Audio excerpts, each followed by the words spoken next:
नमस्कार बच्चों।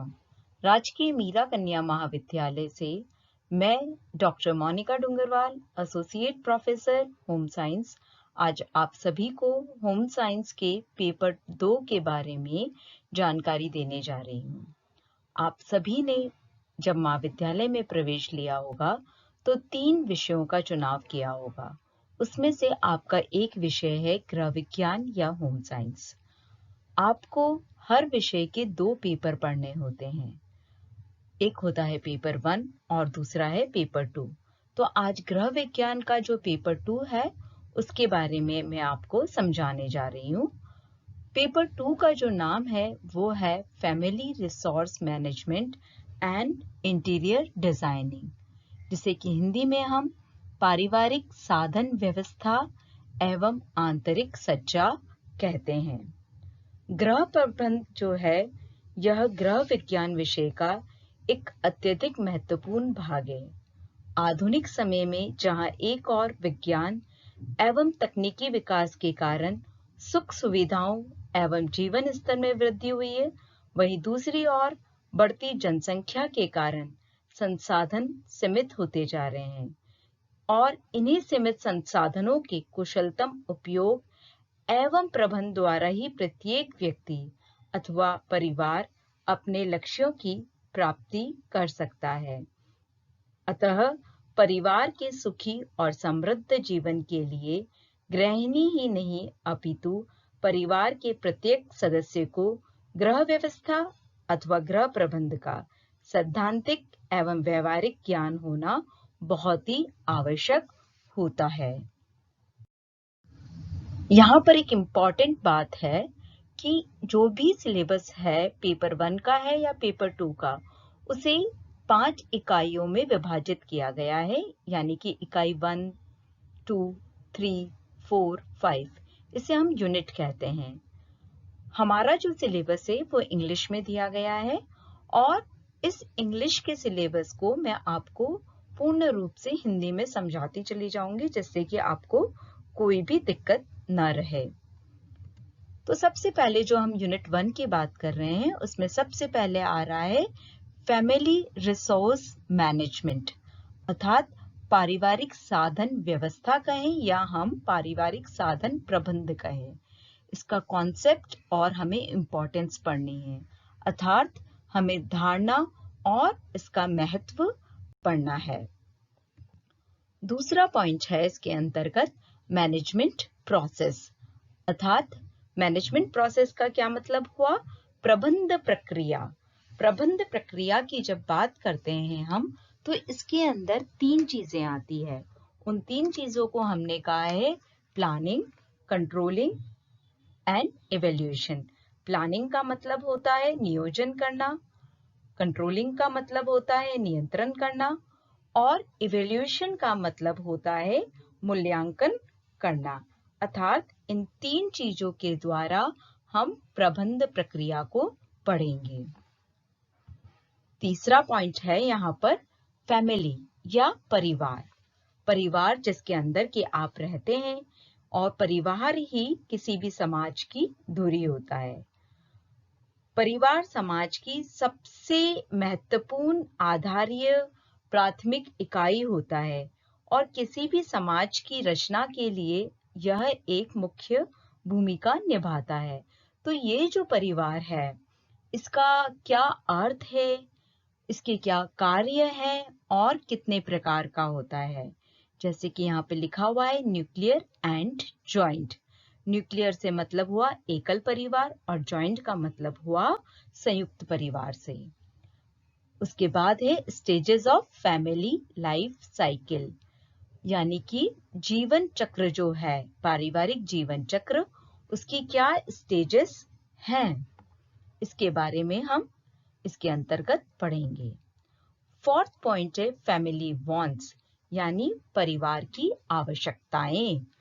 परिवार की आवश्यकताओं में जो हमें पढ़ना है वह है इम्पोर्टेंस यानी महत्व, कैरेक्टरिस्टिक्स यानी कि विशेषताएं, उसके बाद दे रखा है types and factors affecting. Types अर्थात पारिवारिक जो आवश्यकता है उसके क्या प्रकार हैं और कौन-कौन से कारक इसको प्रभावित करते हैं। अर्थात यूनिट 1 के अंदर 4 पॉइंट्स बच्चों दिए हुए हैं, जैसा कि अभी मैंने आपको बताया।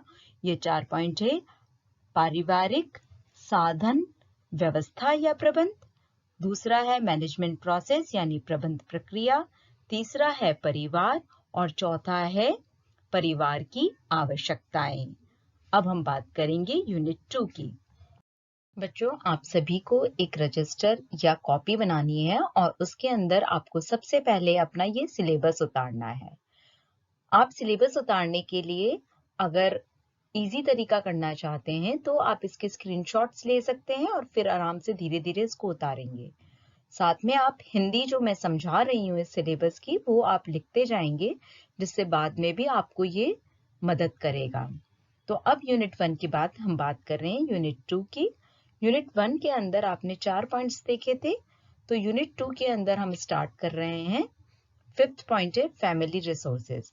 फैमिली रिसोर्सेज का मतलब है पारिवारिक संसाधन या साधन।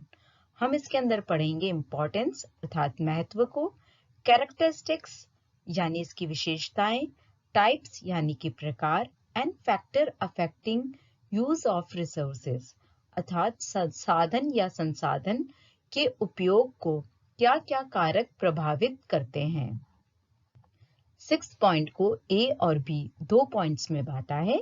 ए पॉइंट है motivating factors of management. Motivating factors का मतलब होता है उत्प्रेरक तत्व या प्रेरक तत्व। तो प्रबंध के कौन-कौन से उत्प्रेरक तत्व हैं?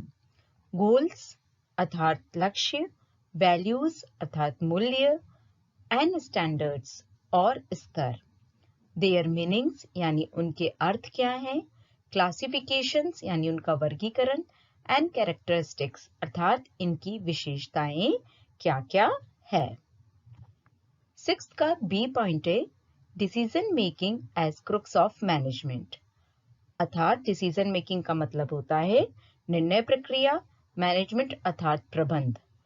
तो प्रबंध में जो निर्णय प्रक्रिया है वो एक जड़ की तरह, धुरी की तरह कार्य करती है। तो निर्णय प्रक्रिया as a crux of management. Types यानी इसके प्रकार, and step in decision making अर्थात निर्णय प्रक्रिया के जो स्तर हैं या स्टेप्स है वो क्या-क्या है, या उसके जो तत्व हैं वो क्या-क्या है। यूनिट 2 के अंदर 7th पॉइंट है टाइम मैनेजमेंट या समय प्रबंधन। इसके अंतर्गत ए पॉइंट है टूल्स इन टाइम मैनेजमेंट अर्थात समय प्रबंधन में उपकरण, जिसके अंतर्गत फर्स्ट है टाइम कॉस्ट यानी समय मूल्य, टाइम नॉर्म्स अर्थात समय मानदंड, एंड टाइम पैटर्न्स अर्थात समय स्वरूप बोले, समय का रूप बोले या समय तरीका बोले, एक ही बात होती है। 7th का बी पॉइंट है पीक लोड्स, जिसका मतलब होता है अत्यधिक कार्यभार। नेक्स्ट सी पॉइंट है जो कि है वर्क कर्व्स अर्थात कार्यवृत्त या कार्यचक्र। नेक्स्ट है रेस्ट पीरियड या हम कहें विश्राम काल, या इसे और सिंप्लीफाई करें तो आराम का समय कहलाता है। Length and frequency.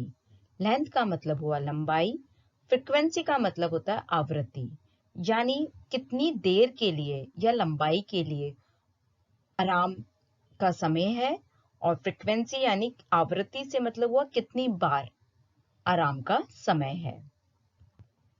नेक्स्ट और लास्ट पॉइंट है यूनिट 2 का E management process applied to time management. Management process अर्थात प्रबंधन प्रक्रिया अप्लाइड टू टाइम मैनेजमेंट। समय प्रबंधन में हम प्रबंध प्रक्रिया का कैसे अनुप्रयोग कर सकते हैं, इस बात को हम इसके अंतर्गत पढ़ेंगे। अब हम बात कर रहे हैं यूनिट 3 की। यूनिट 3 में हम 8 पॉइंट की बात कर रहे हैं जो कि है एनर्जी मैनेजमेंट अर्थात ऊर्जा प्रबंधन। ऊर्जा प्रबंधन की जब हम बात कर रहे हैं तो ये 7 पॉइंट की तरह से है, जहां पर हमने टाइम मैनेजमेंट की बात की थी। वहां पर समय जो था व्यक्ति का ही था। इसी तरह से जो ऊर्जा की हम बात कर रहे हैं वह भी व्यक्ति की ऊर्जा की बात कर रहे हैं कि हमें उसकी ऊर्जा को किस तरह से उपयोग में लेना है, और इसके डिटेल पॉइंट्स अभी हम देखेंगे। यहाँ पर हम कोई भी बाहरी ऊर्जा की बात नहीं कर रहे हैं। इसका ए पॉइंट है nature and characteristics of work, अर्थात कार्य की प्रकृति और इसकी विशेषताएं। बी पॉइंट है work analysis and body mechanics, अर्थात कार्य का विश्लेषण और शारीरिक यांत्रिकी। सी पॉइंट है वर्क सिंप्लीफिकेशन, अर्थात कार्य का सरलीकरण, सिंप्लीफाई करना उसको। डी पॉइंट है फटीग, अर्थात थकान। इसका कॉन्सेप्ट यानी कि धारणा एंड टाइप्स यानी इसके प्रकार। कौन कौन से प्रकार है? Physiological and psychological. फिजियोलॉजिकल का मतलब हुआ शारीरिक और साइकोलॉजिकल का मतलब हुआ मनोवैज्ञानिक थकान।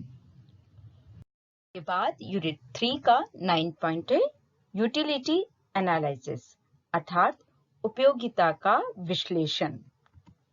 इसके अंतर्गत ए पॉइंट है मार्जिनल यूटिलिटी, अर्थात सीमांत उपयोगिता।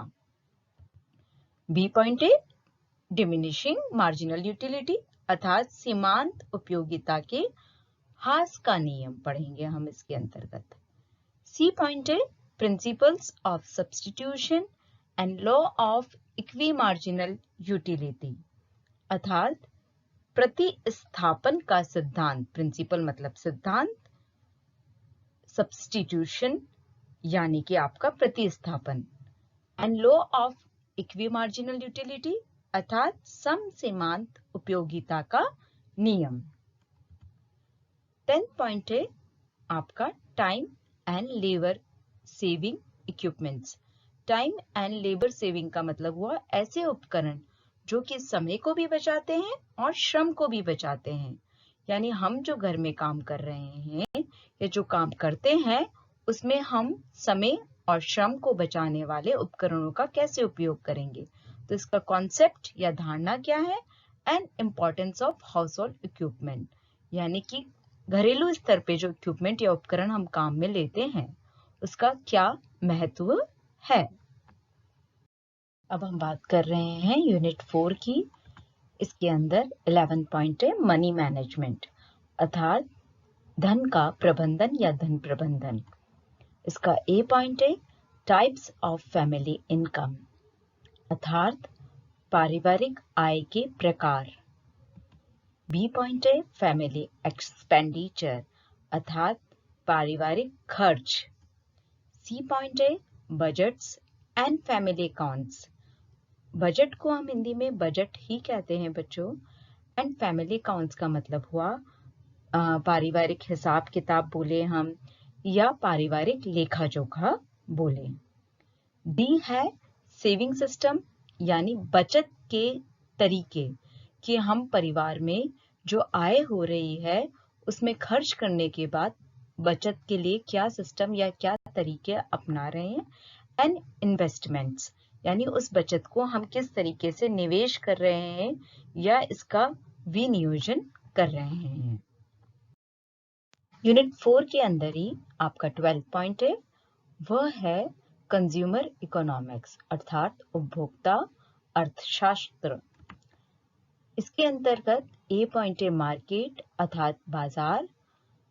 टाइप्स यानी प्रकार and problems faced in market, बाजार में क्या क्या समस्याएं आती है, यानी उपभोक्ता जब बाजार जाता है तो उसको किन किन समस्याओं का सामना करना पड़ता है।